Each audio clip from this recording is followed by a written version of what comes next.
Au sommaire de l'actualité, Ali Bongo Ondimba et le prince Charles échangent sur les questions climatiques à Londres. On en parle dans cette édition. Et puis le pasteur protestant et homme politique gabonais Mike Dioptan officialise sa candidature à la présidentielle de 2023. On terminera en santé. Au Gabon, la vaccination itinérante s'invite dans les marchés de Libreville face à la remontée des cas de contamination à la Covid-19. Voici pour les titres. Bonsoir à tous et bienvenue sur le 1945 de Média 241. Le président de la République, Ali Bongo Ondimba, a été reçu ce mercredi 29 septembre par le prince Charles. Les deux hommes ont évoqué les questions liées à la protection environnementale. Regardez. Présent à Londres, capitale anglaise pour des raisons de travail, le président de la République gabonaise a été reçu dans la matinée du 29 septembre par le prince Charles. Les deux hommes ont évoqué les questions liées à la protection environnementale, un combat qu'ils partagent d'ailleurs tous les deux. Très heureux et honoré d'avoir retrouvé le prince de Galles, avec qui je partage une même préoccupation pour la défense de l'environnement, du climat et de la biodiversité, a indiqué Ali Bongo Ondimba sur sa page Facebook à l'issue de son entretien. Toujours dans le cadre de cette visite, le numéro 1 gabonais a eu droit à une visite guidée, effectuée par le prince Charles du Kew Garden, un ensemble de jardins et de serres situé à l'ouest de Londres, grand de 121 hectares et abritant l'une des plus importantes collections de plantes du monde. Pour Ali Bongo, ce fut un moment aussi plaisant que riche d'enseignements à l'heure où la protection de la biodiversité doit être une priorité absolue. Pour rappel, l'engagement du Gabon dans ce combat a été récemment certifié neutre carbone, une certification qui, à quelques semaines de la COP26, vient confirmer le leadership du pays dans la protection de l'environnement.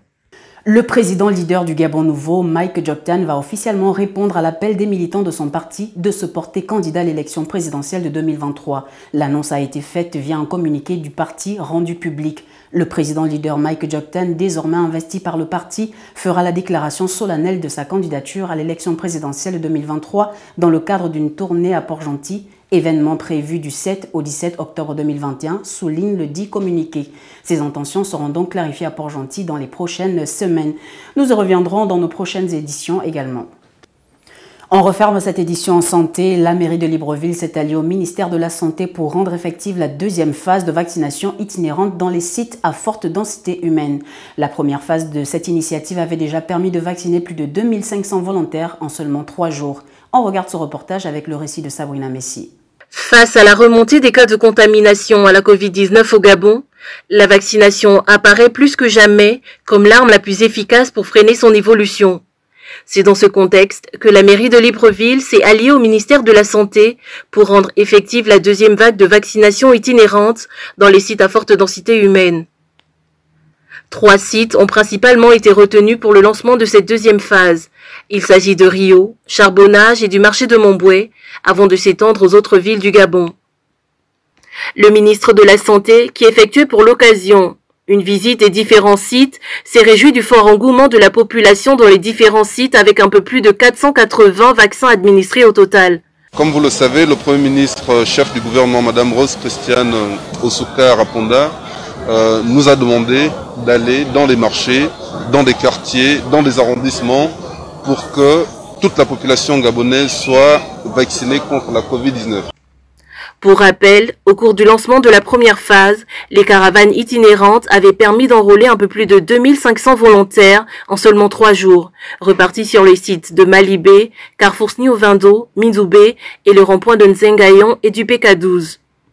6 mois après le lancement de la campagne de vaccination dans le pays, environ 102 000 personnes seulement ont pu se faire administrer des doses des vaccins, ce qui reste loin des objectifs assignés au Comité national de vaccination, lesquels visent une couverture vaccinale à hauteur de 60% de la population pour prétendre à une immunité collective. C'est déjà la fin de cette édition. Merci de l'avoir suivi. Restez câblés sur les programmes de Média 241. Surtout, n'oubliez pas de respecter les mesures barrières pour lutter contre le Covid-19. Bonne fin de soirée.